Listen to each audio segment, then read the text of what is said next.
You're very welcome here to the WIT Arena in Waterford for the last game of the day and the second Women's Super League playoff semi-final between Courtyard Liffey Celtics playing in green and DCU Mercy in light blue. I'm joined here by Irish Senior Women's Assistant Coach and Under-17 Men's Coach, Paul Kelleher. Paul, welcome. What have we got to look forward to today?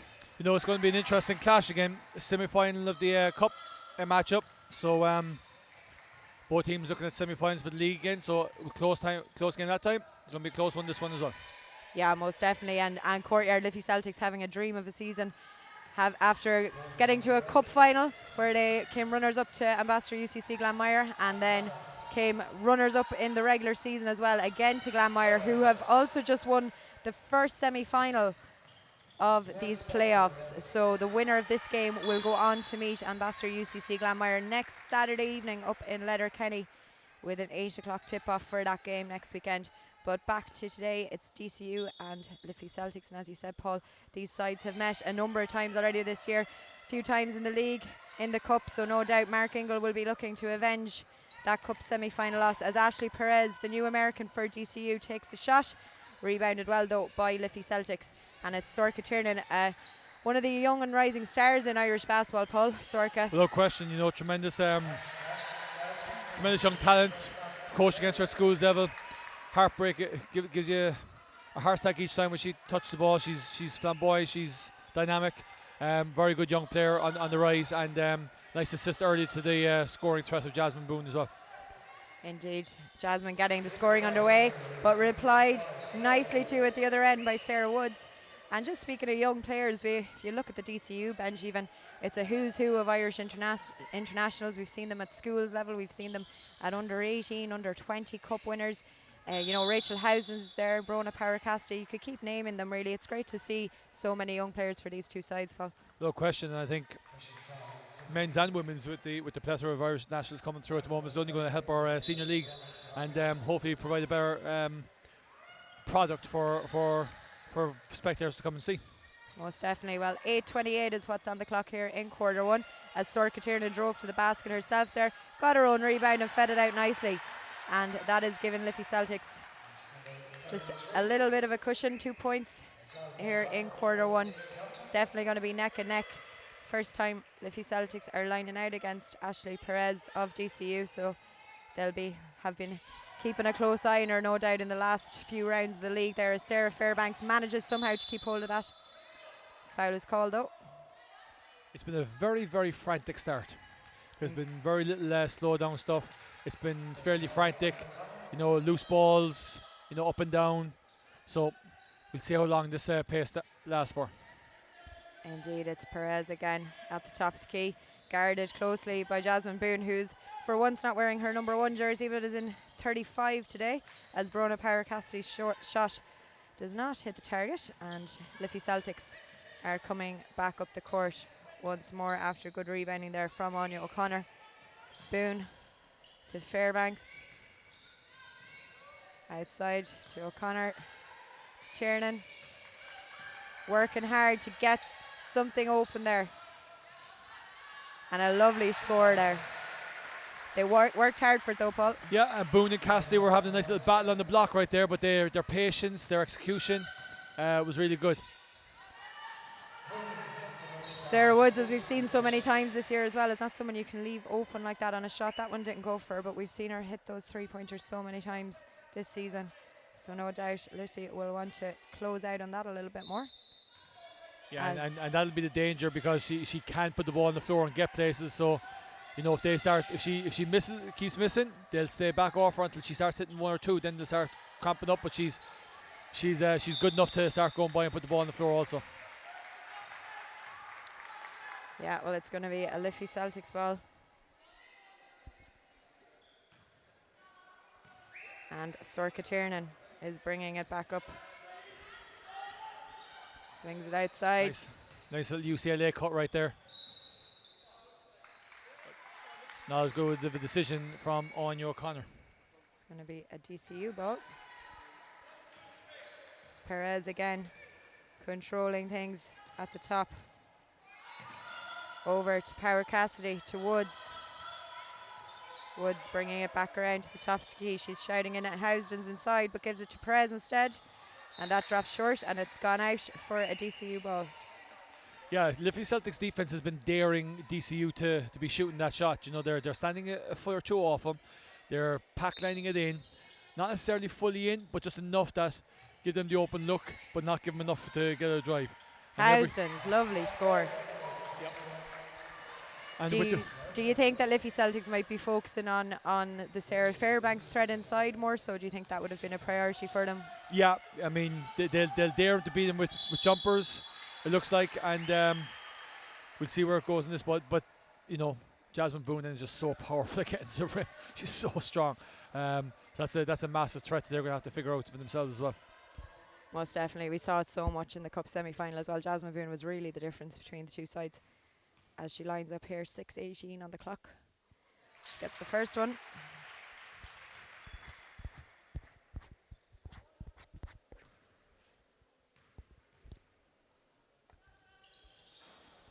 Second one falls short though. Sarah Fairbanks happy to collect that rebound and gives it off to Perez, who drives nicely through. It's a nice move from Perez. It didn't fall for her, but... Yep. Oh, and no. what's interesting with Liffey is that they're actually playing with 3 forwards. Normally you just play with 1, maybe 2, and 1 is a stretch. But they're playing with 3. So it'll be interesting to see how they operate with this.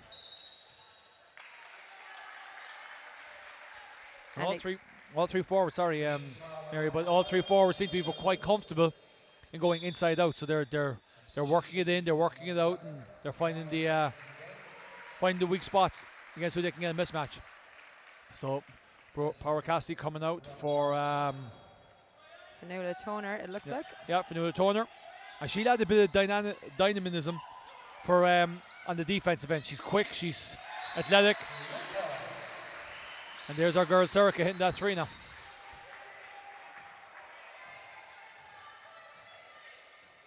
And that is 10-4 now to Liffey Celtics midway through this opening quarter as Toner gets a nice ball from Woods. Tried to find Fairbanks even, but just couldn't. And at the other end, meanwhile, it's Tiernan into Boone.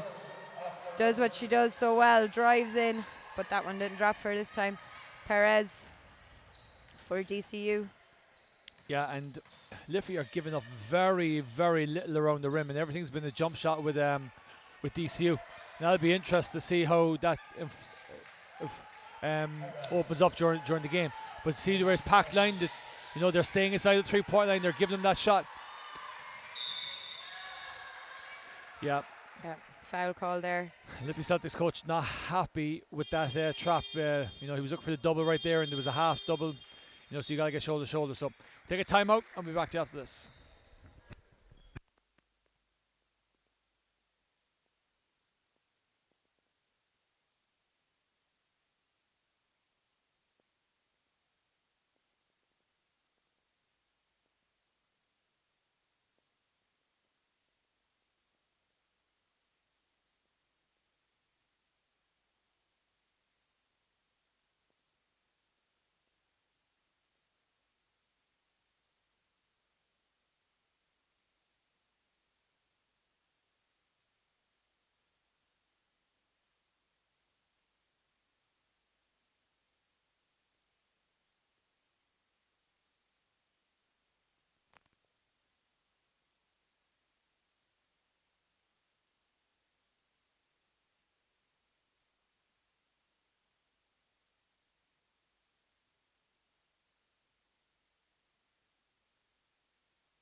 .451 is on the clock here in quarter 1. We're just coming back after a timeout in this Women's Super League playoff semi-final. DCU Mercy and Courtyard Liffey Celtics. Liffey Celtics, just as I said, Liffey Celtics were leading the way 10-4, but that score is after closing the gap there from Perez. to just 3 points, 10-7. Sorka Tiernan to O'Connor, back outside. O'Connor again just trying to find the space. Off the rim there, and Sorka Tiernan's there to rebound. Back out to O'Connor, into Emma O'Connor, but great hands there from DCU's Fionnuala Toner. She gives it to Sarah Woods, does the layup, it doesn't go. That's the first easy look that they've had, and they've missed it, and that's an important. That's important now for Liffey that they didn't get scored on from a run out, because they've been so good defensively so far, and forcing them to take long shots.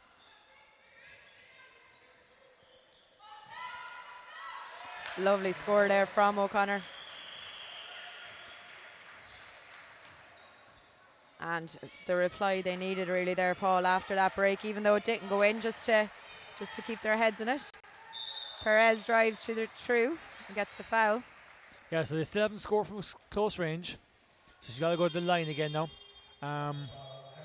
That's quite a clear and conscious tactic from Liffey Celtics, that they're going to close up that lane and make DCU beat it from the 3-point line.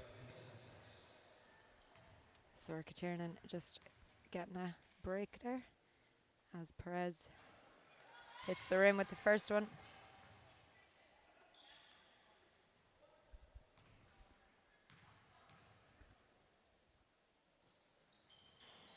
Second one's good.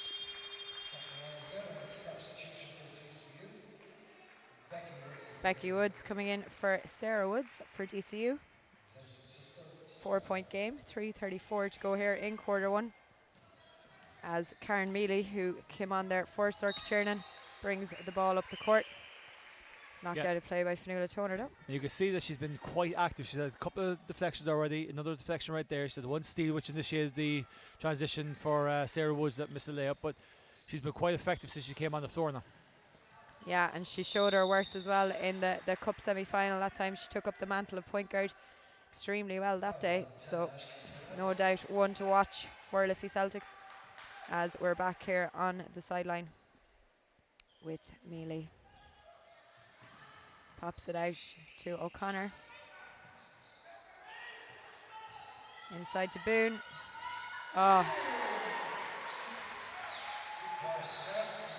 Lovely score there by Jasmine Boone, showing exactly what she can do when she's given space. Foul there on Perez, meanwhile at the other end, and it's 3:04 here on the clock in this last game. In case you missed it earlier, the Women's Division 1 playoff semi-finals saw ITC Basketball overcome Ulster Rockets, while Marble City Hawks and UL Huskies played out a cracker, with Marble City Hawks qualifying for the final, and of course Ambassador UCC Glanmire are through to the Women's Super League final, and they will be watching this game anxiously to see who they will be meeting next weekend. Yeah, and Liffey Celtics just rotating a little bit more, keeping themselves a little bit fresh. They're slightly ahead, you know, and they're using that just to keep players a little bit fresh, see where it gets them. They've got a bit of room to maneuver on. Yeah, as Fairbanks drives inside, pops it out to Woods, out to Perez for the three. Doesn't fall for her though, and Boone is there to pick up the rebound. She's got Mealy on her left, she finds her. Layup doesn't go for her though. And battling hard under those boards was Fionnuala Toner. She's found Ashley Perez. She's got Woods on her right. Woods gets a second chance at it, pops it back out.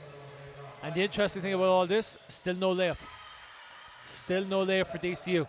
I think Liffey will take their chance if they continue to make DCU shoot open looks. Emma O'Connor, what a fantastic score. She has really been one of the stars of this year's Super League.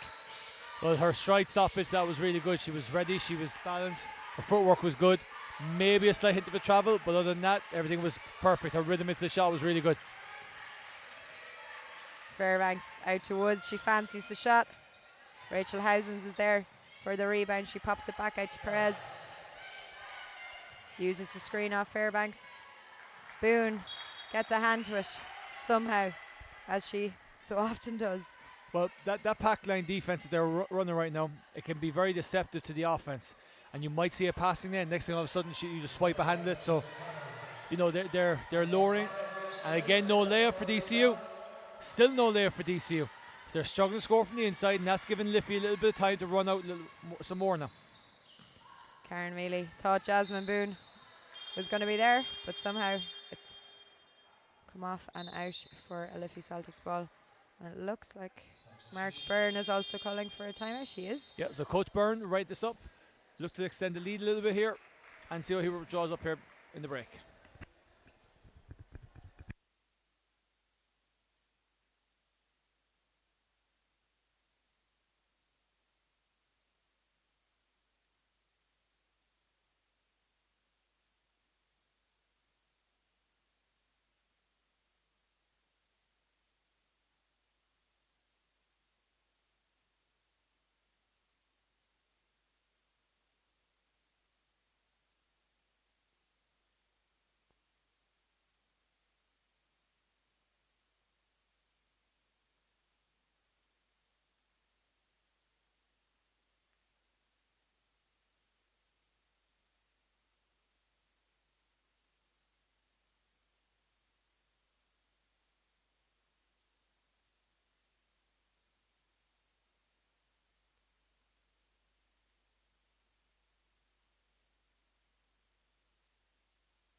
Back here in quarter one, 1:27 on the clock in this Women's Super League playoff semi-final, and it's Courtyard Liffey Celtics who currently hold the lead 17-8. Jasmine Boone now in possession, takes a step back and drops the shot. Huge skill set there, that step back, that fake drive and then step back into the shot. Huge skill. Yeah, she's definitely one of the standouts here as Fionnuala Toner looks for options, finds Perez. Nice matchup that now, Boone, and still no layup for DCU. That's super defense. And that comes from the most unlikely of sources in Fionnuala Toner and getting that drive and finish. It's going to be interesting now because Aoife McDermott's on the floor. Coming back from injury as well. Coming back from injury. Very effective on the glass. She'll bang, she'll bump against fellow international Anya O'Connor. She skips the block out. Nice little offensive rebound.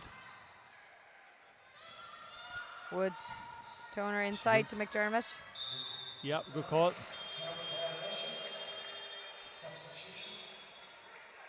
The up and under was good, but I think she lifts her pivot before she got the under. And Aoife Maguire checks into the game for Rachel Housens. Maguire, one of a long line of DCU underage stars. She's proven pivotal on their college level as well. Oh, what a super score there from Liffey Celtics. They drove straight through. No hesitation. As Perez at the other end sends it out to Becky Woods, down to Toner. Nice closeout. Nice read on that. Perez gets the offensive rebound. Finds McDermott. And still very, very little easy scores here for. But great work there by Becky Woods on defense to steal that off Jasmine Boone. As it looks like Sarah Woods is coming back into the game for Mark Ingleside. I think what you're going to be looking at here, maybe a weak side pin down.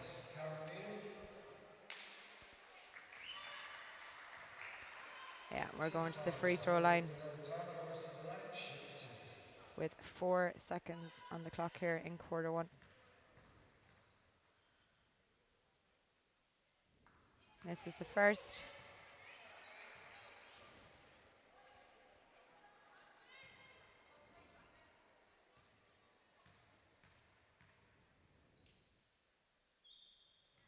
Second one's good. And it's a 10-point game as the clock ticks down. And that one just Didn't have enough legs on it. 21-11 in favour of Liffey Celtics at the end of quarter one.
Who's that, Anna?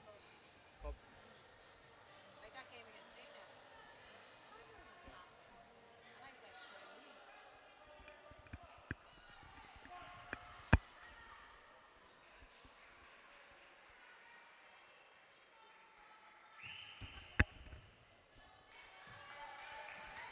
Welcome back here to the WIT Arena, and we are just into quarter two here in the Women's Super League playoff semi-final between Courtyard Liffey Celtics and DCU Mercy. Courtyard Liffey Celtics currently holding a 10-point lead, 21-11. What are you making of the game so far, Paul? Well, I think Liffey have done a really good job defensively. They've been okay offensively and still had 21 points. But I think defensively, Liffey have really made it very, very difficult for DCU to get anything easy. And they've really protected their basket on drives, and they've overhelped. And DCU have failed to find them on any kickouts to get uncontested threes or whatever it is. But nice defense by Ethan McDermott there, which is what Liffey have been doing to DCU all game. But that's what's going to happen for DCU if they're going to get something easy. They got to rebound the ball and get quick outlets in order to get uncontested shots more on the offensive end.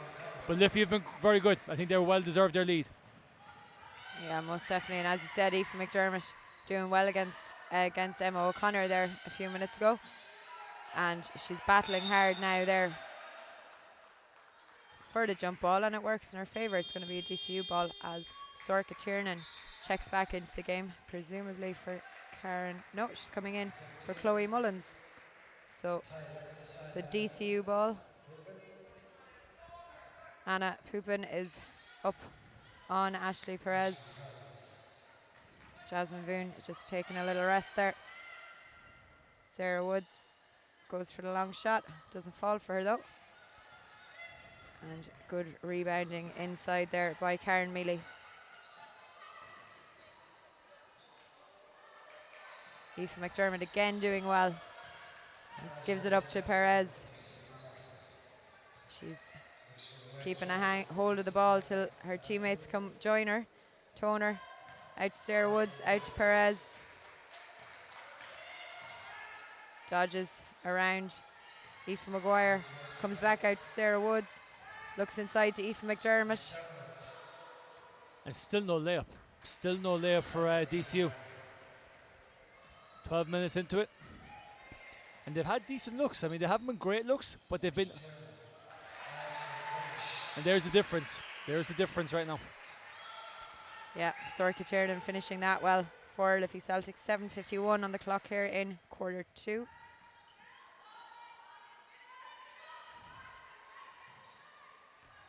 As Perez out to Woods. Back to Perez. She's calling for the screen, gets it off Aoife McDermott. The long shot doesn't fall for her though. Sorka Tiernan. That's been the story of the game for DCU so far. I mean, they've getting open looks because of the defense that Liffey Celtics are playing. They've been getting the looks. They've been getting open looks, but they haven't knocked down because they're playing the pack line defense. They're not getting they're getting to the closeouts, but they're getting there a bit late. So if DCU are going to open up some space to get easier looks, they've got to make the difficult ones first, it looks like. Yeah, just a couple of changes there. Jasmine Boone and Sarah Fairbanks both checking back into the game at the same time. Aoife Maguire going off there for DCU and Anna Poopin off for Liffey Celtics. Fanula Toner to Woods, inside to Sarah Fairbanks. Out to Perez. Woods again. Gets inside. There we go. Yep. And for the first time in the game, Liffey Celtics failed to get the weak side, what we call heels outside the lane. And that led to DCU's first layup of the game. With 6:51 to go here in quarter two. Jasmine Boone looking for movement, finds it in Sorka Tiernan. Sorka twists, turns, weaves, drops. And that's what we call the shooter's touch. She's got a lovely little touch in around the rim. For her age as well, she's such a cool head on big occasions. We saw her in the cup semi-final, or the cup final rather, against Glanmire when Liffey Celtics had failed to score and Sorka Tiernan was brought on and she got their first score of the game. No problem to her. She drove up the court and took a long jump shot. So despite her age, she's no problems at all working under pressure, as she's showing off so well here. Karen Mealy. Out to Tiernan. Lovely ball inside. Nice up and under. Lovely score there. She really got defense up in the air that time and read it really well. Got nice up and under and used the dribble to get some acceleration to the shot. And she'll go to the line for the bonus.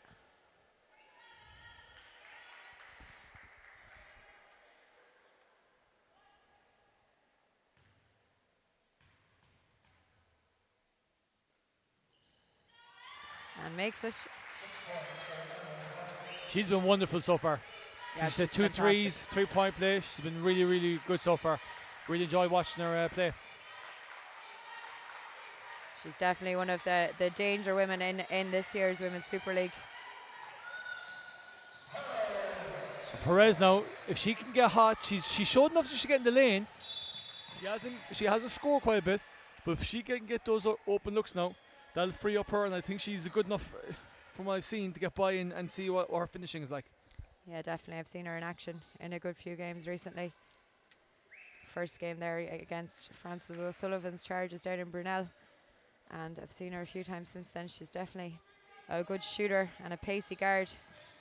And as you said, if she can get that space, Sorka Tiernan moving so well inside there. Pops out here to Mealy. Emma O'Connor's calling for it. Oh, lovely ball by Mealy. As O'Connor and McDermott hit the floor. They're both okay though. And Perez pops it out to Toner to Woods. Just falling short for Woods from that tight angle.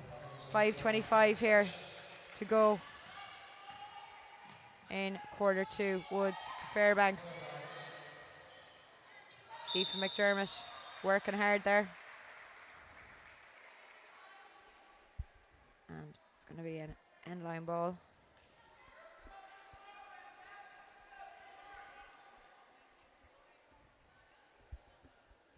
Jasmine Boone has been very quiet for Liffey last couple of minutes, so hopefully a bit quiet word from Mark Byrne, and we'll see if he can get her going.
Back in here after that timeout, midway through quarter 2. 28-16 in favour of Courtyard Liffey Celtics. The pace of the game has slowed down a bit, Paul, at the start of this quarter. You know, it's slowed down compared to the hectic pace of the opening few minutes, would you say? Yeah, and I even though it's slowed down, I think Liffey got what they wanted out of that hectic start in the opening phase of the game. So Jasmine Boone trying to get back in the game after we questioned their input previous to that. Yeah, great stand there by Aoife McDermott, though, to deny her that space that she had been getting before McDermott got on the court. Yeah, and Mark Ingle challenging Aoife to get on that glass. You know, she's been their best offensive rebounder so far. She might be the only offensive rebounder they've had so far, and yet she's standing at the halfway line. So, good challenge by Mark Ingle. Yeah. And in games like this, it's always interesting to watch the coaches indeed and the calls that make, especially in tight games. So the battle of the marks will be going on, undoubtedly, as Sarah Woods collects the loose ball that fell from Cirque Turn, and she pulls up, gets the jump shot. Good pull up.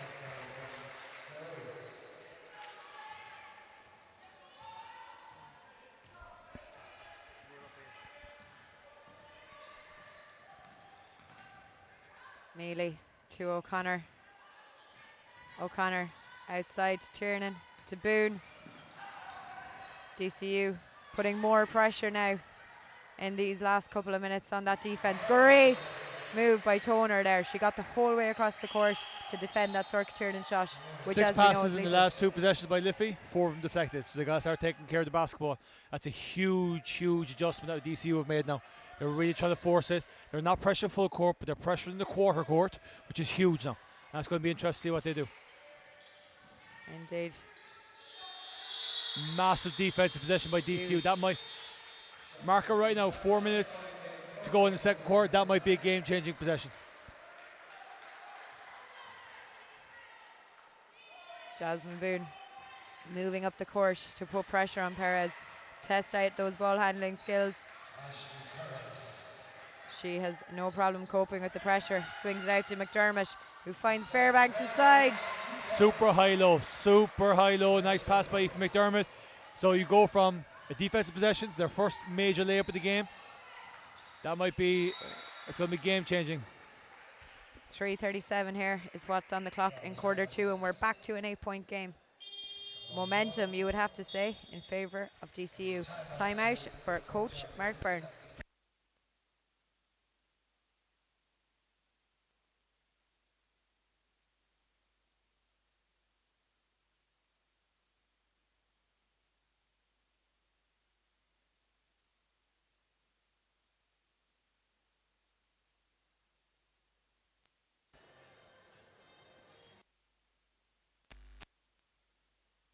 Semi-finals, people are getting a coaching lesson off.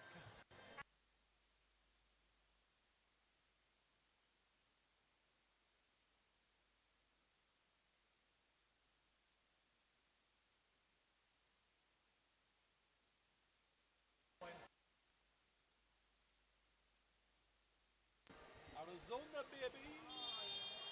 Can't wait. My third one.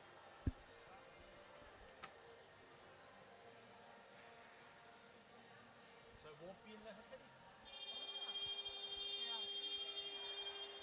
He's been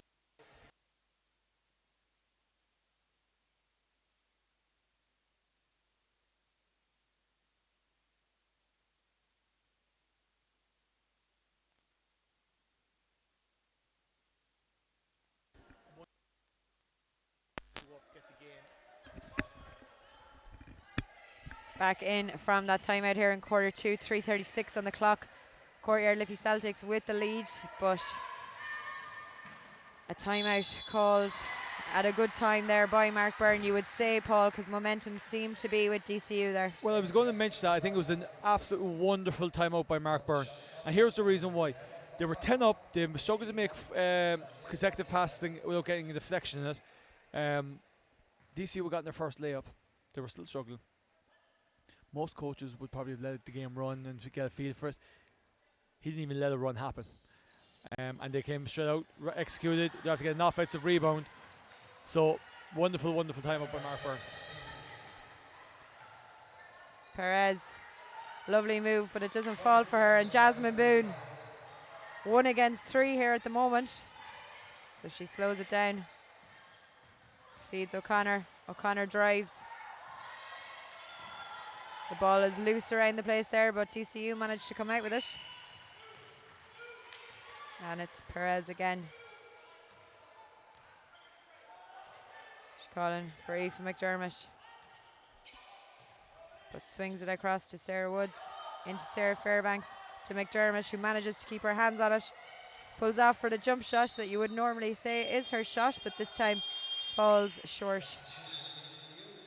As Rachel Housdens comes back onto the court for DCU, as too does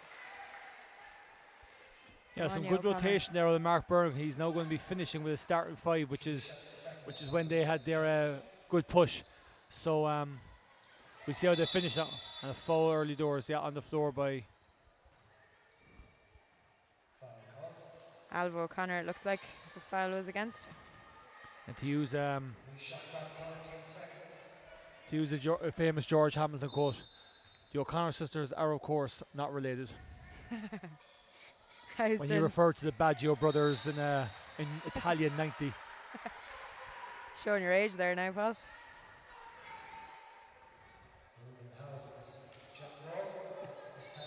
DCU. We'll refrain from those sort of comments, please, Mary. Sarah Fairbanks to Toner. Sarah Woods swings it across to Housdens, inside to Fairbanks.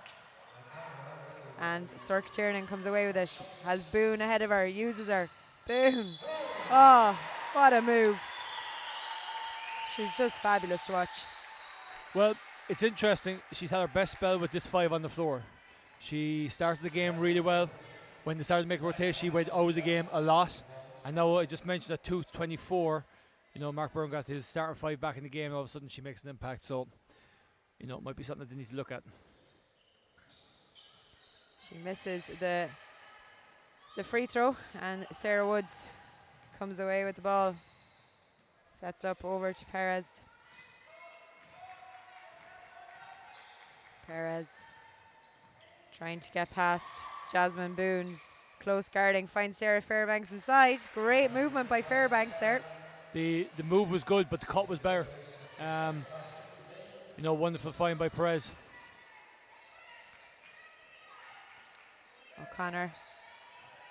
Emma O'Connor, that is. Seeing as we do have 3 O'Connors on the court at the moment.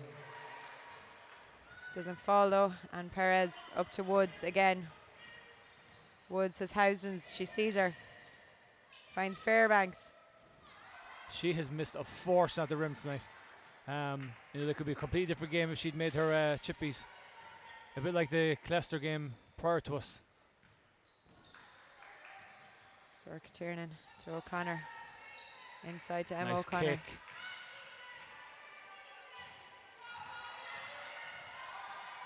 Anya O'Connor. Sarah Woods rebounding well.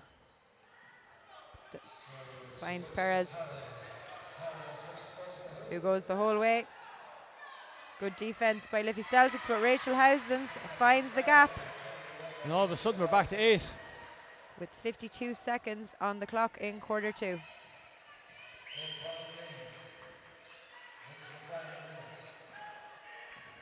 Mark Ingle would surely be happy about how DCU have been performing in this quarter, Paul. Well, I was just thinking about that with about a minute to go, and I think, that was a big score there.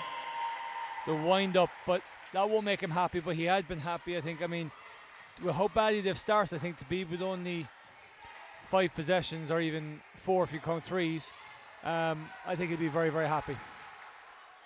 16 seconds here as DCU finds Sarah Woods. Pops back out, she gets her own rebound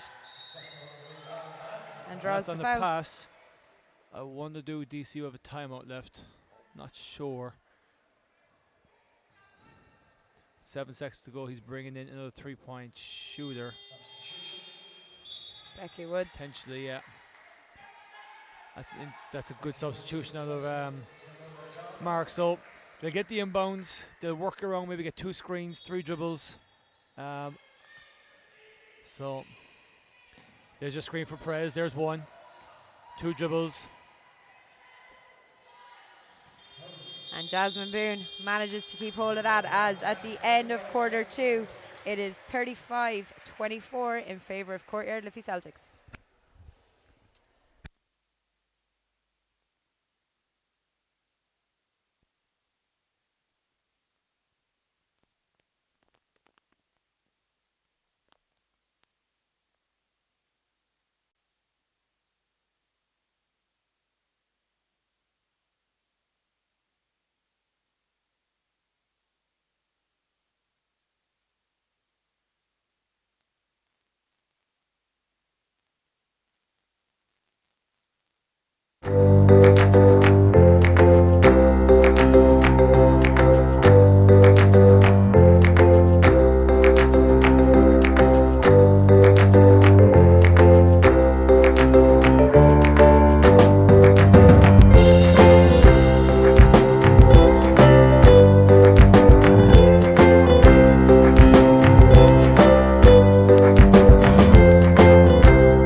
Welcome back here to the WIT Arena in Waterford, where we are in quarter 3 of this Women's Super League playoff semi-final between Courtyard Liffey Celtics and DCU Mercy. Liffey Celtics leading the way at the moment by 11, 35-24, as Sorka Tiernan swings the ball around to O'Connor. O'Connor drives through. Doesn't drop for her though. Would have been a nice way to get this third quarter underway, Paul. Yeah, nice patient start for Liffey Celtics. Oh, you should have made the layup. Maybe it's that basket. But the start here for DCU is imperative that they do all the right things. And straight away, kind of a sloppy pass to force a further side of 3. But like, it was such a I wouldn't say scrappy, but it was such an inefficient half by both teams after like 4 minutes. The team that gets the grip on the efficiency at the offensive end, I think, might just scrape this. Might just scrape it. Well, it is a DCU ball here at the moment, as Ashley Perez goes to the baseline, looks for options, finds it with Sarah Fairbanks. Out to Housdens, back out to Perez. Doesn't fall for her though, and Emma O'Connor, who has been doing extremely well for Liffey Celtics today, picks up that rebound and sends it down the court. And Alva O'Connor just couldn't keep a hand on that pass there from Anya O'Connor. And it's gone out. It's actually gone out for a Liffey Celtics ball. I think there's a bit of confusion there amongst the players as to whose ball it was, but it's Sorka Tiernan who's going to be inbounding the ball. She finds Jasmine Boone. Boone marked by Perez. Nice little slip. Lovely pass to Alva O'Connor, but she couldn't keep a hand on it. And Rachel Housdens gives it to Brona Power Cassidy. Housdens across to Perez. Should have shot that.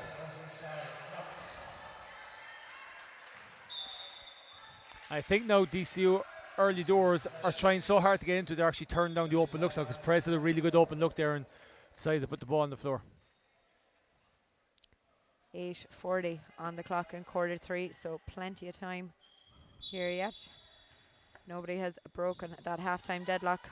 Is Sarah Fairbanks going to do it? No, not just yet. And Sorka Tiernan slows things down.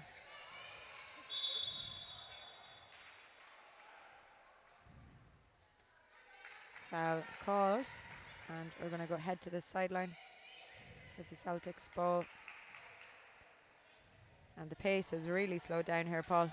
Yeah, it's I think Liffey will be happier with that, because they actually are running a bit more side-to-side sets and a bit more actions off their sets, whereas DCU are looking to kind of get down the lane a little bit and use Perez as the instigator of the offense.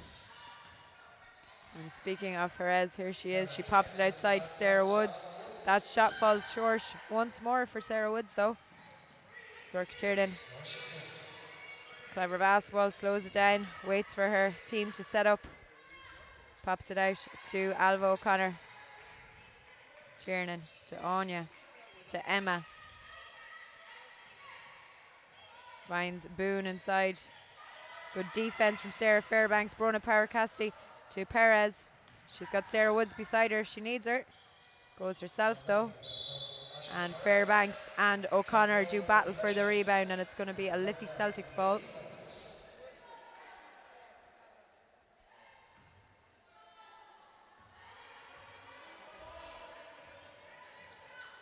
And Sorka Tiernan again. Out to Fairbanks. Boone.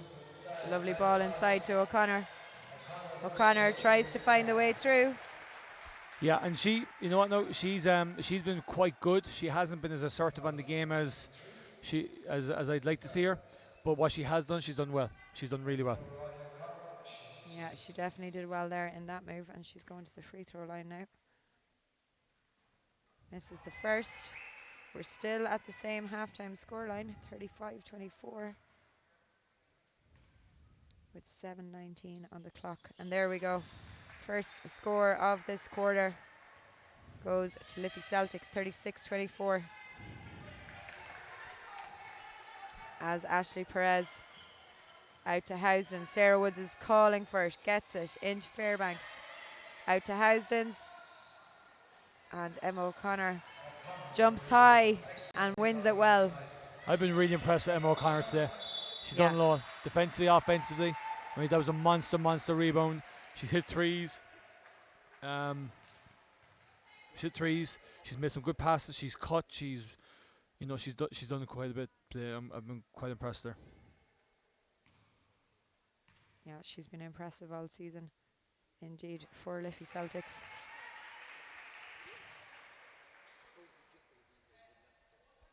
As Sorka Tiernan goes for her second free throw and nails it. And this lead is slowly creeping up now again. And DCU aren't shifting Liffey side to side and trying to create gaps. They're very stationary in what they're doing right now. They're very deliberate in what they're looking to get, and they got lucky with that break right there. Sarah Fairbanks did well there, as you said. Brings it back to an 11-point game, 6:32 on the clock here in quarter 3. And again, Sorka Tiernan just slowing things down. Finds Boone. Emma O'Connor to Alva. Over to Sorka Tiernan. Anya O'Connor inside. Lovely move. Lovely move.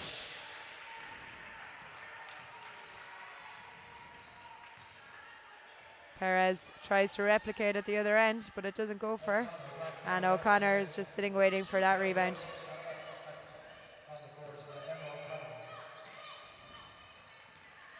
As Boone again does what she's been doing all year and does so well.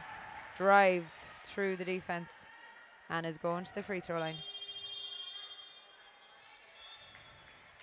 As subs here on both sides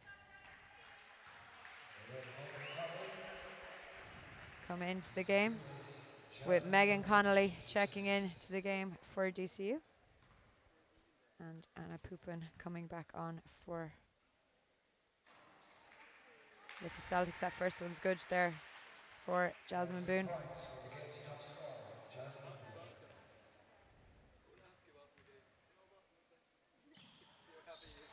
And 2 from 2. Yeah, and again now it's up to 15. So if DCU are going to make an impact this, they got to start making it now, but they got to start doing a better job of their offense. It's very stagnant, it's very stationary. A lot of dribbles happening. Brona Power Cassidy, unlucky there. Nice rebound again from Emma O'Connor. Tiernan up to Pupin. Lovely flash by Anya O'Connor. Great defense though, in turn by Brona Power Cassidy. Perez is through. She has Connolly but doesn't use her and loses the ball. Sorka Tiernan picks up pace. Oh, the idea was right, but it just didn't come through for her. She's watching a lot of Russ Westbrook last week. 5:12 on the clock here in quarter 3. 41-26 is a bit of a gap there now, Paul. Yep, and I think Perez made a bad decision there. She drew a defender a while ago. She dished it off. So she tried to go one-on-one, and that's been indicative of the DCU offense all night, I think. Brona Power Cassidy just can't keep that in play. I think with and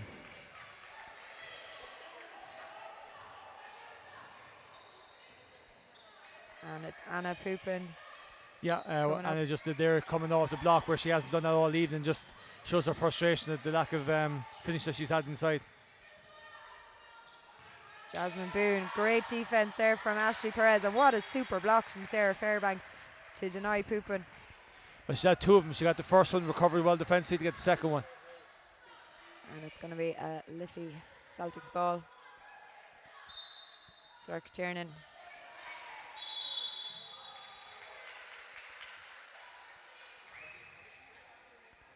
Offensive foul, moving screen. So possession changes over to DCU.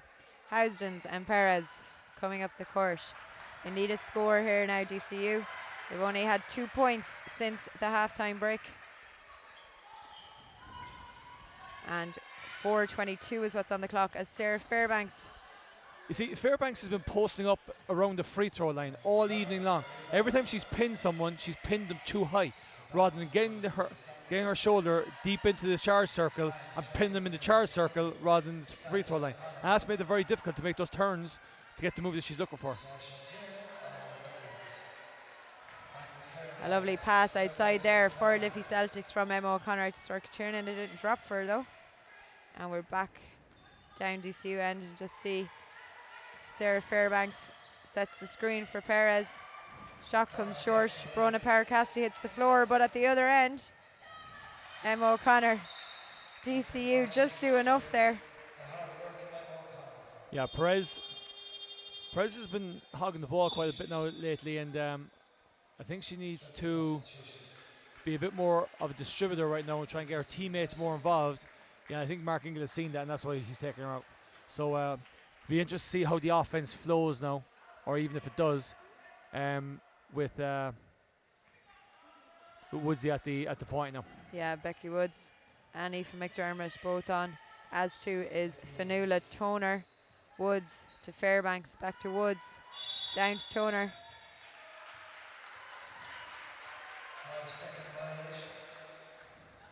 You can see now, I mean, they got one high-low early in the game, or in the second quarter, Aoife McDermott and Fairbanks. And you can see, I think Mark is trying to look at that sort of stuff. And that time, McDermott got a nice deep. She was the one that got a good deep post up. So it'll be interesting to see if they can take advantage of that now.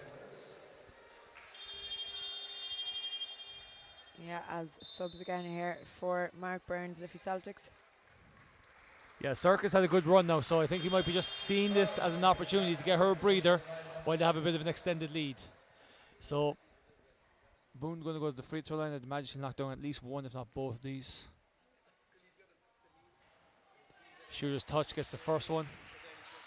Would you be worried now, Paul, if you were Mark Ingle? They've only had 2 points since half-time. Their half-time score was 24. It's now only 26. Well, yeah, the 2 points is obviously a worry, but the offense is even more of a worry because they've been very stagnant. Again, they're coming down slow. They're becoming very deliberate and predictable in one respect. So again, they've doubled it low, and there's no movement from side to side. There's no creating gaps. It's very, very central, the DCU offense. So it'll be interesting to see if they can make an adjustment on that. Because I think, and there we go. There's a timeout. So let's see what happens then after the timeout. Very good.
Becky Woods on the baseline for DCU. It hits off the back of the rim though. Back of the board rather, and it's going to go out, and it's gone out for Liffey Celtics ball. 3:03 is on the clock here in quarter 3, and Liffey Celtics holding a strong lead. Definitely not put home to bed yet, Paul, by any stretch of the imagination, but 43-26. Well, I think it's a big lead when you struggle to score.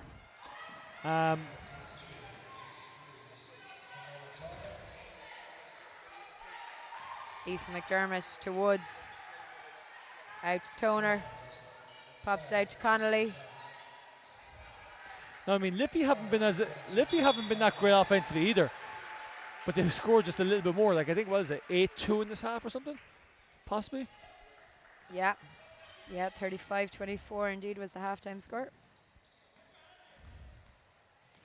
As Karen Mealy out to Yeah, they've gone back to little pin downs. They had some little pin downs early in the half, and they opened up some driving lanes, like just like this one right here. Mealy with the long shot. That's Gets a it. that's a breaker. That's a huge heartbreaker now.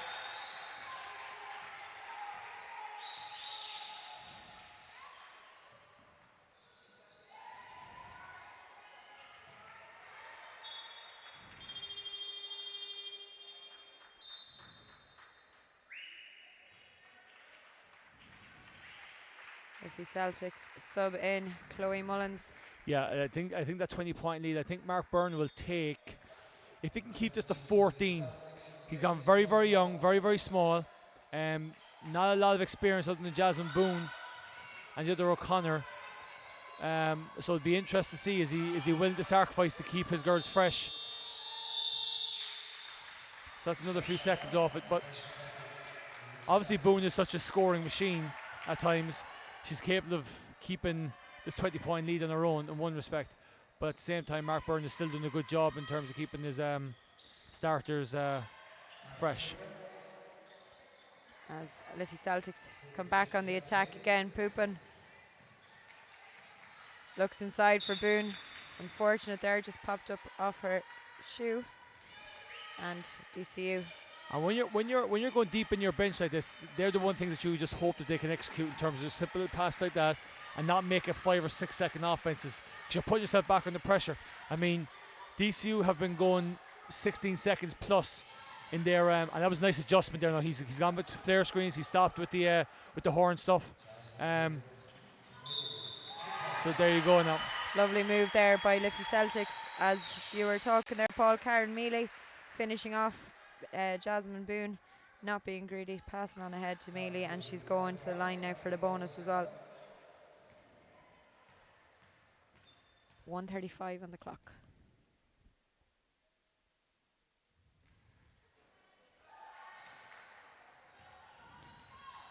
Doesn't go for her, and Becky Woods is on hand to get DCU offense running. Sarah Fairbanks has Aoife McDermott inside, doesn't use her, goes herself. Aoife McDermott battles hard and wins that rebound though. Woods to Toner. Toner taking on Boone. Boone, the winner, and pops it out of play, and it's going to be a DCU ball. Just 1:14 on the clock here, and Mark Ingle is making a couple of changes. Perez is back on the court, as too is Sarah Woods, with Megan Connolly and one more, Fanula Toner, heading off for a break.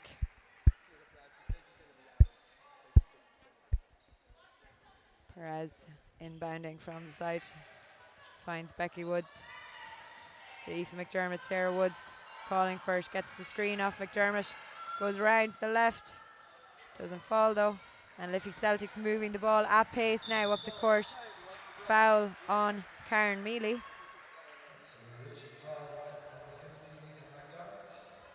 Against Aoife McDermott there, and it's going to be 2 shots again. DCU on team fouls. First one's good.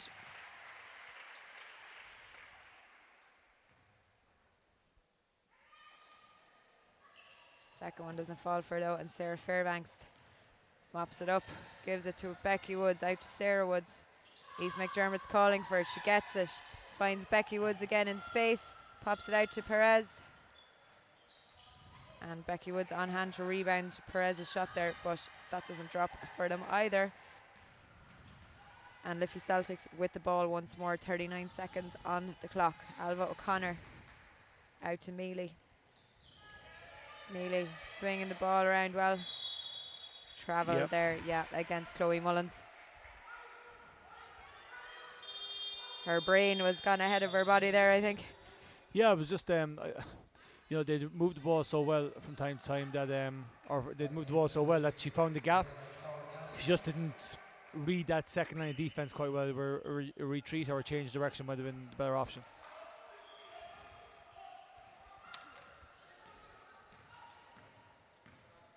And Perez, 21 seconds. DCU have to try and get something added on to this quarter. Aoife McDermott doesn't go for Brona Paracasti, tried to rebound, but Liffey Celtics have it again. Sarah Woods just gets a hand to that ball there and it's knocked out of play. And it's going to be a Liffey Celtics ball. 9 seconds left in this quarter 3. Jasmine Boone to bring it in. To Poopin, who's got 6 seconds. Drives in herself and gets it.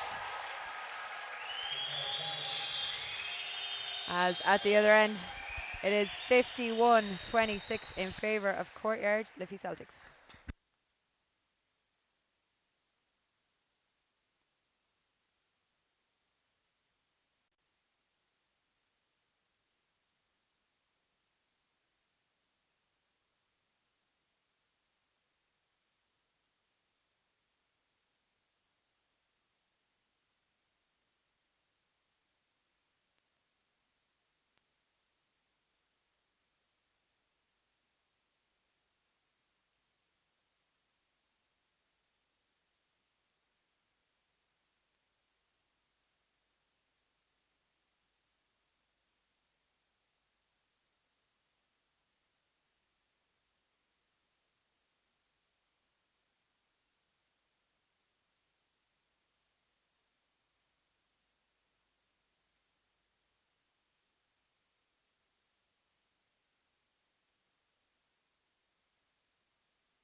And we are into the last quarter here in the WIT Arena down in Waterford. This Women's Super League playoff semi-final between Courtyard Liffey Celtics and DCU Mercy, and Ashley Perez gets the scoring underway in style here with a fantastic shot.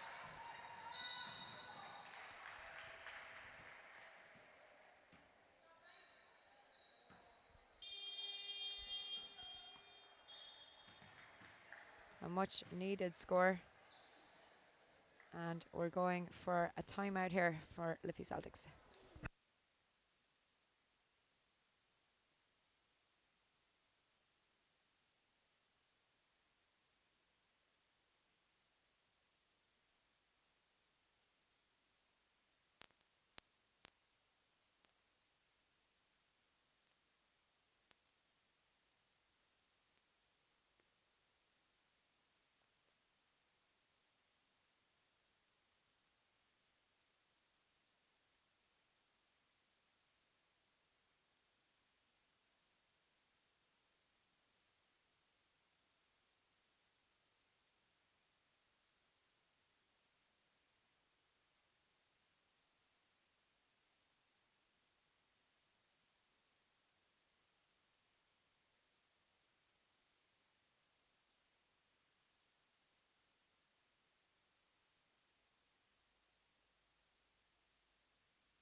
Back here in quarter 4 after a very quick timeout there from the restart.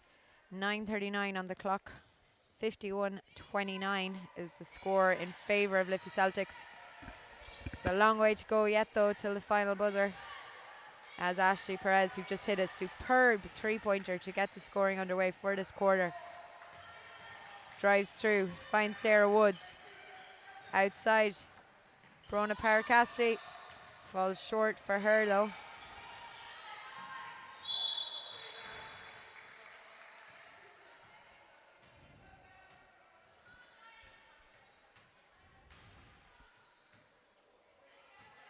And it's out for a DCU ball. Sarah Fairbanks.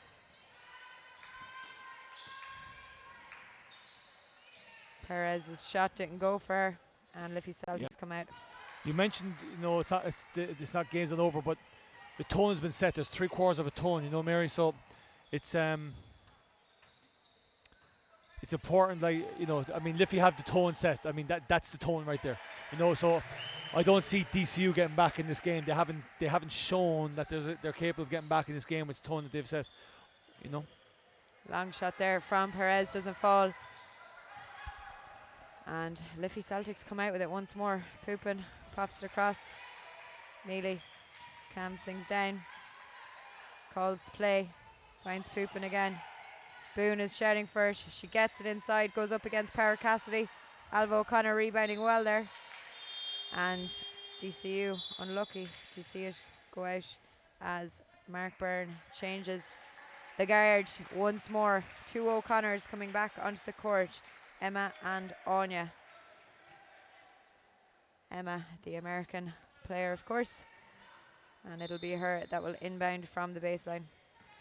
Pops it out to Alva O'Connor. To Anya O'Connor. Back to Emma O'Connor. And shot clock violation, which is good defense from DCU. That's kind of uncharacteristic there, I think. Not knowing the time and of the shot clock there. So put that just down to lapse concentration because they're so far ahead. Fairbanks, Power Cassidy, foul, and she's helped to her feet by Liffey Celtics. 8:08 on the clock as Sork Tiernan comes in for Karen Mealy. Yeah, the game's got a bit scrappy, Mary, and I think Mark Burns is just trying to get a bit of fluency back in the game. Last thing you want to do is just have this just fizzle out. There's too much left in the clock for it to just fizzle out. So hopefully it'll change the tempo of the game. Power Cassidy from the free throw line brings DCU into the 30s in this 4th quarter. Misses the second. Fairbanks is on hand to rebound and almost manages to get her own rebound again, but it just goes out of play as DCU push up and put pressure on this inbound from Emma O'Connor. Cirque Tiernan gets the ball though. Back to O'Connor. To Anya O'Connor. Yeah, this will speed up the game now because DCU just got into a 2-2-1 press. And again, a nice move. Anya's had a couple of those nice athletic moves, but just have failed to finish it tonight. So that's quite encouraging in terms of going forward for the style that Mark Burns playing with Liffey. And some nice little reverse lace, but now she just needs to get better at finishing consistently. Fanula Toner back into the game here for DCU in place of Brona Power Cassidy. Foul called there against Ashley Perez, it looks like, of DCU. I think she's quite unfortunate there because I think she played some good defense there, and I think Boone initiated the contact there. So one of those calls where I think you could feel aggrieved, but at the same time you see why it was called. Well, it's a Liffey Celtics ball either way, and Cirque Tiernan guarded by Sarah Woods. Good defense there by Toner, and a fabulous pass up to Woods, who finishes well. And I think that's probably one of the things that's going to frustrate Mark Ingle more is that they haven't got enough of that tonight. When they've got that type of player on their team, that they haven't got that more. It's the experience of Anya O'Connor just slowing it down, getting some patience, forcing. Yeah, the DCU have such fast guards as well. As you said, with Sarah Woods. Perez is a good move there as well. She comes back up the court though, slowing it down a bit more now. She's looking for a screen off Fairbanks, gets it just. Jasmine Boone read it all the way though. Into Fairbanks. And good defense from Liffey Celtics. She didn't have space at all as Rachel Housens comes back on for DCU in place of Maeve O'Shea.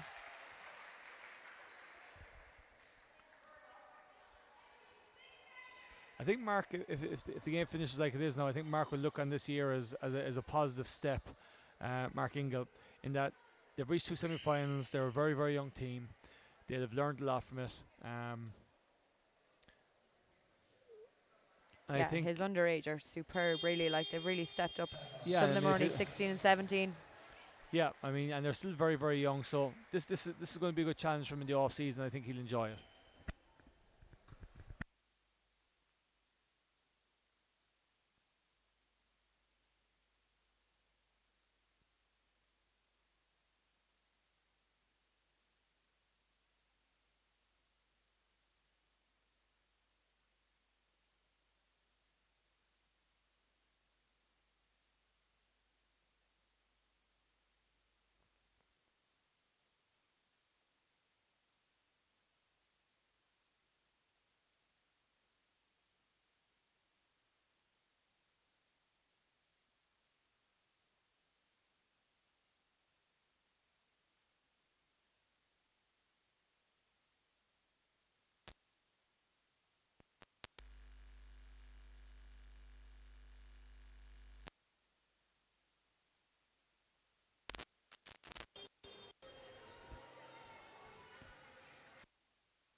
Welcome back here. 6:53 on the clock in quarter 4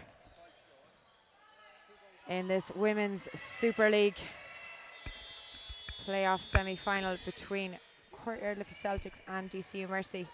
Liffey Celtics in the lead, 53-32 at the moment, as Alva O'Connor looks to increase it and does so. Good score there by O'Connor as Perez drives and gets the foul.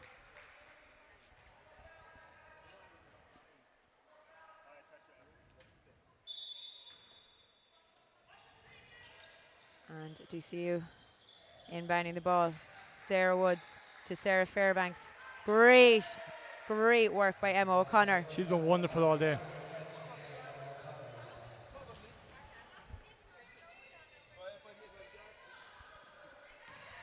Alva O'Connor battles hard and pays off. The jump ball is going to be Liffey Celtics. 6:04 on the clock, 55-32. A stronger display here from DCU in this last quarter. Oh, nice little on the little bones there. Nice little double pin. Rachel Housdens to Sarah Woods. Sarah Woods at speed. Sork Tiernan. She beats Sork Tiernan. Oh, could see the idea there to Fairbanks, but it just didn't come off, and Perez was able to pick up the loose ball there. Toner, who's played quite well for DCU today, you'd have to say. Sarah Fairbanks. Yeah, Fairbanks was right in the middle of the key again. I mean, yeah, nice little jump shot there, but too high in if she's going to seal. Do you know what I mean? It was just, she needs to get a little bit lower to put anybody under pressure in the charge circle. Oh, good defense there by DCU. Sarah Woods. Nicely picked up and finished there by Woods. 55-36 with 5:13 to go in this fourth quarter. It's not over yet. Yeah, it was a long time coming off the clock there. I thought the referees might put a count on that one. And that's actually something I thought of earlier on.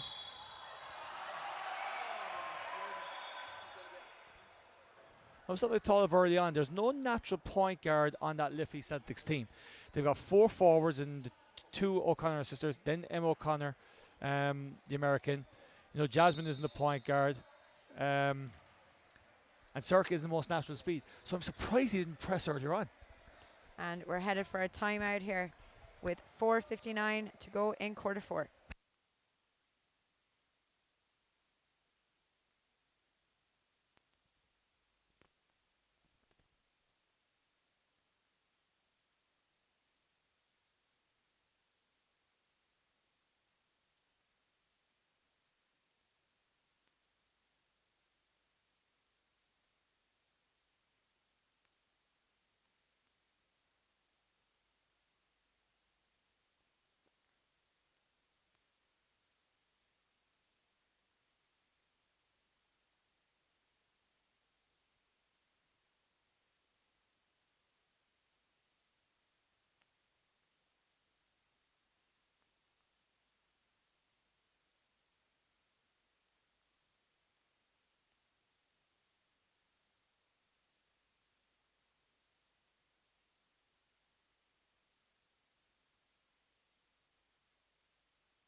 4:59 to go here in quarter 4 in the WIT Arena down in Waterford. Courtyard Liffey Celtics still leading the way, 55-36. Can you see a comeback on, Paul, from DCU? If they started doing what they were doing now in terms of pressing, I would have a little bit earlier. I'd have said yes. If you're taking right now, you're talking full 24-second clocks, which is what DCU generally try to do. You're talking only like 13 possessions in the game, so even if that is 26, you're not going to score every one of them. So I think they're going to keep Liffey scoreless. So I don't know. They have to start getting into 10 to 12 second offenses, scoring each one of them and getting stops to have a chance. So yeah, it's not beyond the realms of possibility, but it's a difficult ask. Well, they've kept the ball well there. An offensive rebound, and Perez. Okay, so now we have a game on. Mark Bird's getting very frustrated now. 15 points, 4:33 to go. O'Connor was trying to give it to Alva, but somehow it's come back to Sarah Woods. Now we've got a game on. I've just said beyond the realms of possibility, and now all of a sudden it's a 13-point game. O'Connor. And we're throwing more lob passes. I mean, if you've got no natural point guard, why are you throwing lob passes? Right, squeaky bum time. Let's see what we have here. If this goes in, I think the great rebound by Emma. You're out to jinx them all today, Paul, I think. Yeah. 3:55 to go here in quarter 4. They've given themselves a shot now, and you look at the 3 O'Connors in the middle of the floor, and they're not panicking. To be fair to them, they're just talking it through. They're figuring out what they need to do here now. But I think other than just zipping the ball around and throwing lob passing, they actually need to set a few screens to try and create some separation. Cirque Tiernan into Jasmine Boone, out to Emma O'Connor, who's really been the standout for Liffey Celtics today. She's been wonderful, absolutely wonderful, other than that last turnover that she had, but she's been really, really good. Alva O'Connor finds her again. Emma goes for the long shot. Ashley Perez there to rebound for DCU. Mark Ingles telling her to move the ball quicker up the court. And she's dispossessed.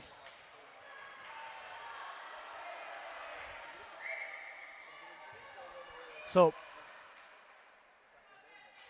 3, 6, 9, 12. Yeah, we've got about 11 possessions. I said I miscalculated a while ago. We've got about 11 possessions right now in the game if we go 24-second full clocks. With the way that DCU are going, it's going to be more. So I'm reckoning around the 18 possession mark between both teams. So there we go. There you go. Game is officially on, Paul. Yes, definitely. 3:21 on the clock as Sarah Fairbanks dispossesses Alva O'Connor in style. Perez picks up the loose ball. She's slowing it down again. Yeah, Marcus, and that's what killed him in the first place. And you can hear Mark Ingles scream there to speed up. That was an offensive foul on the screen. There's the foul there now. So he's going to tell her again. He's whistling at her to speed the play up and stop going into ball screens, which is generally what tends to happen in our basketball community. Ball screen, ball screen, ball screen, ball screen. And that's why I think I enjoyed Clester so much earlier on, is that they were really good in shifting the defense space now, getting cuts, But, they go away from ball screen, they get back in the game. They go back to ball screen, they're struggling. It becomes a bit predictable when you just ball screen the whole time.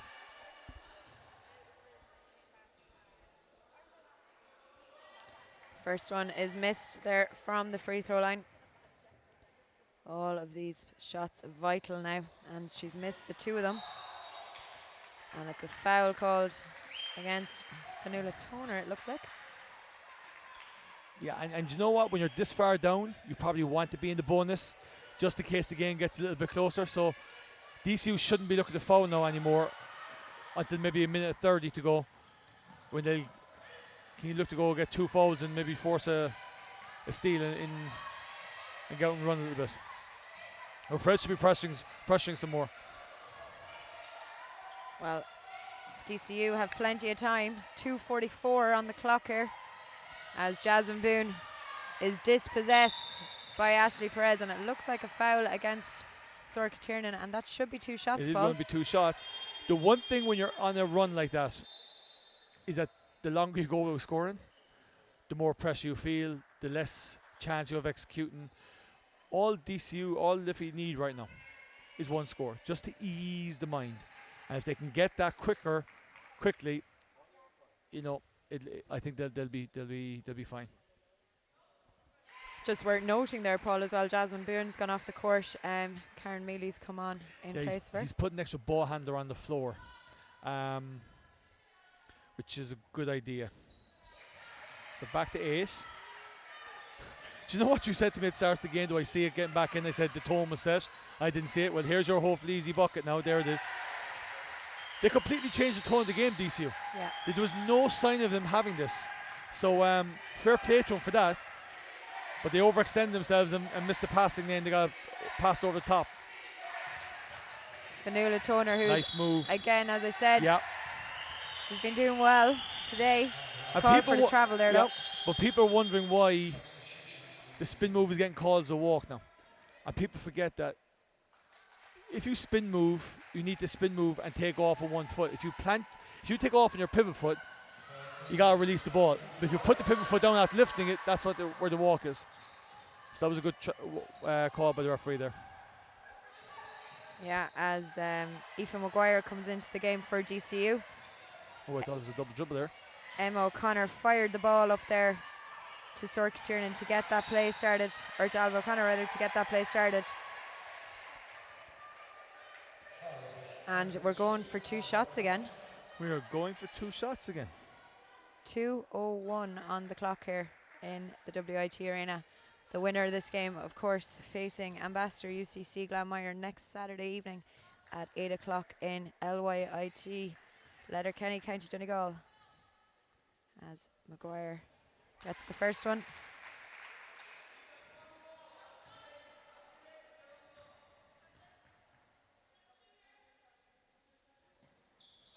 Second one's good. Now, this is where you need to know your scouting report now. Who do you foul? When do you foul them? In this instance. Because I think Mark England's going to give this about 30 or so seconds before he's going to have to start fouling, and then see who he needs to foul to put the free throw line. Maybe they'll make 1, maybe they'll miss 2. And then they'll try and run out a little bit on that. Sorka Tiernan did very well there. I have to say, from watching Aoife Maguire of late, I really liked her defensive skills, even with the colleges there a couple of weeks ago in Oblate Hall. She was superb that day, and she's working extremely hard here again for DCU. Yeah, Mark Burns got to use another timeout. We'll talk when we get back.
And we are back here, 1:42 on the clock in quarter 4.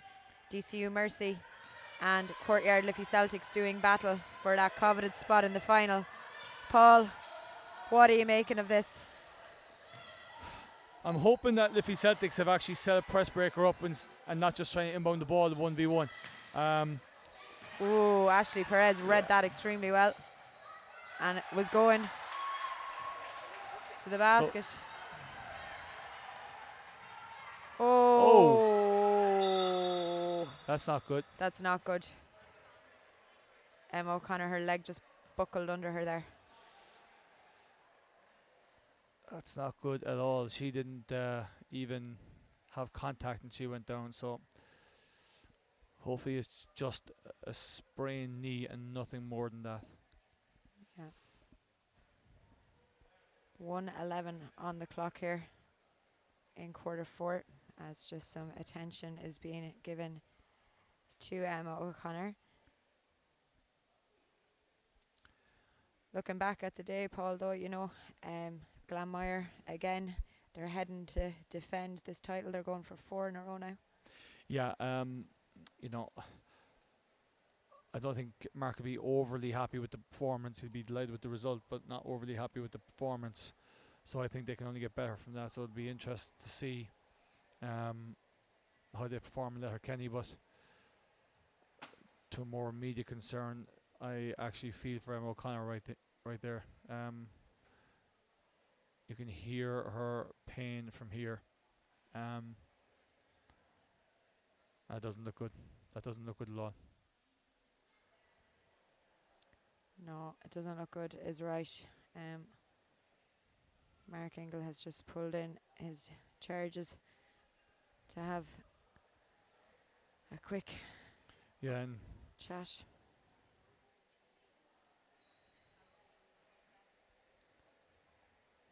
She's been so vital for Liffey Celtics today as well. Oh, she's been wonderful. She's been their best player. Not in terms of scoring, but just her overall play, her rebounding, her decision making. Other than the last couple of minutes, I think she's been wonderful.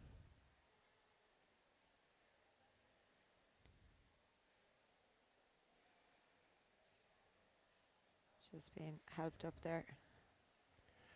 I think now, and this is, you saw it last night with the Irish soccer team, with Seamus Coleman, and you saw the experienced players gather the other guys around and get through it, and they try to do it for Seamus. And I think what the girls need to know is, their tallies person is hurt, but hopefully they have enough experience and they'll try and get through this, and then they'll see to her. But the game will go ahead, and you look at Mark right there. He gathers his troops. He understands Mark Ingle. He understands the sadness around this, but he still gathers his troops because he knows the game's going ahead. And I think, Mark Byrne is out there with his player. I think he should lead the physio there, and because that's what she's qualified there to do, and she'll do her job. He needs to gather his troops a little bit here, and he'll talk about it afterwards. That's Emma now being brought off the court to much applause here in the WIT arena. A sad sight indeed, Paul. Hopefully it is not too serious, and we wish Emma a speedy recovery on that leg. I think a fair play to Aoife McDermott. Aoife McDermott helping out there as well, yeah. For bringing the table that little bit closer. Fair play to her. But I think from that, the one thing you can say is that Emma O'Connor will not be in Letterkenny next week if they get through this. Sad to hear indeed, after such a superb display here today. Game goes on. So 1:11 on the clock. Ashley Perez at the top of the key to Sarah Woods. Sarah Woods still takes the jump shot, pops back off, and Liffey have come out with it. Jasmine Boone to Mealy. DCU have failed to break down off of ball screens the entire night, and they went from a single to a double ball screen there and got nowhere, and ended up taking a long three. It's a little bit late in the game now, but I would have liked to see them get something a little bit different other than central basketball the whole game, because I think they're a better team than this. They're a better team than this. They've got some good players. They've got good young players. They showed their ability to press and get something easy. But I think when you fail to get something easy for the entire game, your half court becomes so much more difficult, because it's more of a psychological thing rather than an execution thing at that point. So Tiernan, meanwhile, is on the free throw line for Liffey Celtics. And 48 seconds. She really needs to make one, because right now you're talking. It's still a 3-possession game, but that's a huge one, because now it's a 3-possession game with all threes. So now you're forcing a team who hasn't shot the 3 well all game to try and get 3 threes in a short space of time. And there goes the chance for the first one. I need to stop talking. You do. Because everything I've done today, the opposite has happened. It's a 6-point game, 38 seconds. Jasmine Boone. That's a good foul now. That's a good foul, an immediate foul. They've clawed it back to 6. You'd be hoping that they'd make none now. I still think there's enough time for him to go for a 2. But the problem is, if you go for 2 and foul, you're getting it back to 6 again. So you're at that point. If it was 4, you'd be thinking differently. But 6. Now it's 7. So you gotta go for 3 again, possibly.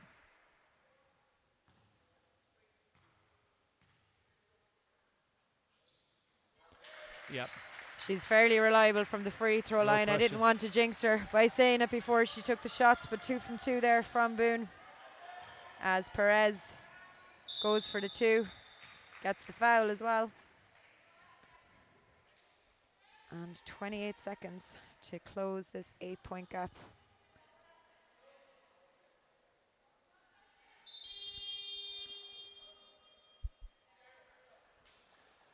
Right, so Mark is taking off his inside, which works and doesn't work in a situation like this.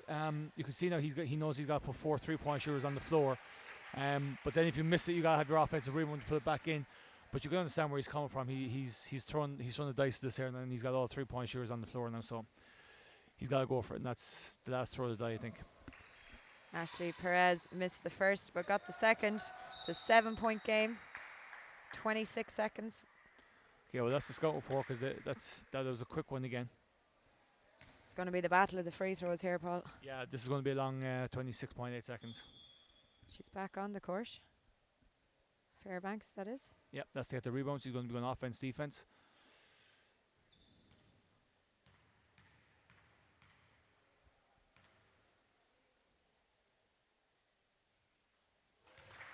First one's good for Liffey Celtics.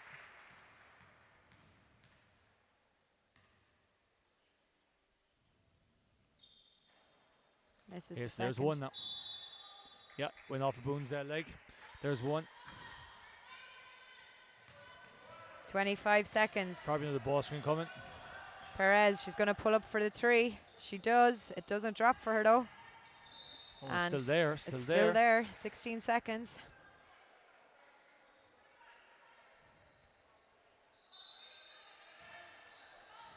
Into Fairbanks. Zork Tiernan wins the ball, and she will surely be going to the free throw line there as well. Yeah, I'd say Mark Ingle will call out the dogs now in terms of chasing them down and hunting them down. Yeah, there's a 5th. So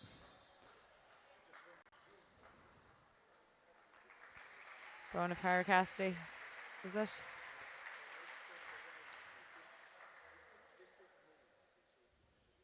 Yeah, Becky Woods coming in place of Brona.